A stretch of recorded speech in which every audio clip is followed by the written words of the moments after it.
පොසොන් බොහෝ දා තමයි කොරණේ ආරම්භක දිනේ බවට පත් වුණේ. මේ තරම දැක බලා ගන්නට සෑහෙන ජනකායක් අප සමග දැනගත් ආදරණීය කවුරුනේ බලපිටියට මෙවන්නව තෝරණක් ගෙනාවේ නැත්නම් ප්‍රධාන බස්නාවතුන් පලාසල අද ආදාන මුදල් අපට වරින් වර ලැබෙන විශේෂයෙන්ම 2334 වෙනි අභිවාදනවත් පොසොන් නසරිය පුණ්‍යවති ආදරණීය මිත්තණියට පිළිපිනිස සාරණි ආදරණීය දියණියයි මෙලෙස ප්‍රාර්ථනාව කෙරෙන්නේ.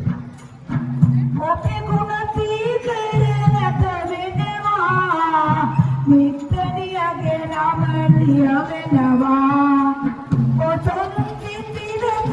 බලනවා කෝසල මල්ලිකවියනවා කෝසල මල්ලිකවියනවා වැටි වැටි අවිදින් සන්